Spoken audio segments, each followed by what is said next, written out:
The Momentum is a product series from Sennheiser whose goal is to merge the two most difficult attributes in modern-day headphones, style and sonic performance.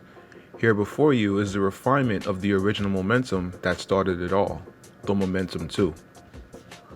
The Momentum 2's packaging is typical of Sennheiser and immediately showcases quality and first-class workmanship. Upon removal of the lid, the much reduced in size case is first apparent. The cable is mostly similar to the first iteration, but no longer does it have the steel-constructed inline microphone and controls as well as the jack. You then get your typical quick start guide and Sennheiser's 2-year warranty registration booklet.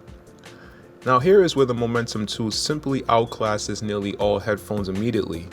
Not only do you get a protective zipper case, you also get a pouch. Nowadays, the trend for such expensive headphones is to only include a pouch, which is a slap in the face for such a costly investment. To even go further, Sennheiser includes foam to help keep the integrity of the pad's composure while folded up. Now that's what I really call some quality packaging. And yeah, folding. The new Momentums can now fold, which is nothing new in this day and age, but hey, better late than never. The Sennheiser Momentum is simply gorgeous to look at. It's a very simple design at heart, but it's so well executed and tastefully done, from the stainless steel arced headband, the glistening holographic Sennheiser logo, and the stitched leather on the top of the headband. The ear pads are entirely redesigned and are soft to the touch. Finally, these can be safely called over-the-ear headphones thanks to the much larger in diameter opening of the pads in comparison to the first iteration of the Momentum. The headband is essentially the same and maintains that fashionable low-profile design that keeps the uniformity of the arc close to the head and reduces the bulge effect of larger headphones. Here we see the steel reinforced folding mechanism that grants the Momentum 2 the ability to collapse down upon itself for storage. This should fare much better than something from the Beats Studio or Solo series with their plastic construction. The beautifully sculpted sound signature that I lusted over in the previous Momentum is thankfully unharmed. There's something about the level of refinement and soothing spark to the attack of the Momentum signature that is all too addictive. It's a very forgiving sound that still showcases the refinement that Sennheiser is all too well known for. The bass is very linear from 20 Hz to 250 Hz, creating a sense of ease to the presentation. Immediately apparent over the previous iteration is the tighter control of the attack and the more precise rendition of decay, resulting in one of the best bass performances that I've heard, period.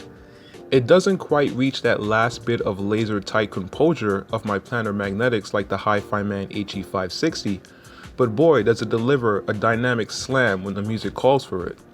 Integration into the mid-range is seamless like with the previous Momentum, but now due to the quicker pace, the bass to mid-range bleed that occurred when the bass became too complex in the recording that sometimes flawed the original Momentums has vanished. The mid-range presentation is sonic gold. Sennheiser just simply knows the foundation of the music and the tonal balance required to reproduce all of the information, creating a true-to-life experience. Vocals, guitars, pianos, or whatever instrument lies in this frequency all have this robust composure that remains grainless and endlessly smooth with incredible low levels of harsh transients that also induces vocal sibilance. Overall, the mid-range is quite linear with a slow descending slope into the lower treble, which highlights the lower mid-range and restores the natural heft in the sounds in that region. The level of detail rendition is also simply stunning, maybe due to the heightened level of treble over the first Momentum or just a superior transducer at work. The treble here is very articulated, but most importantly, more in line with the music in terms of emphasis. The first Momentum simply was too subdued here and resulted in a closed-in soundstage that reduced the sense of speed and clarity of the music. The Momentum 2 raises the treble just enough to revive the harmonic decay in the upper stratosphere, but not to cause them to be too bright for their intended use. This welcoming improvement in the rendition of the treble grants the Momentum one of the biggest soundstage performances that I've yet to hear from a portable headphone. The stage is larger in width than it is depth, but it's still very satisfying to hear.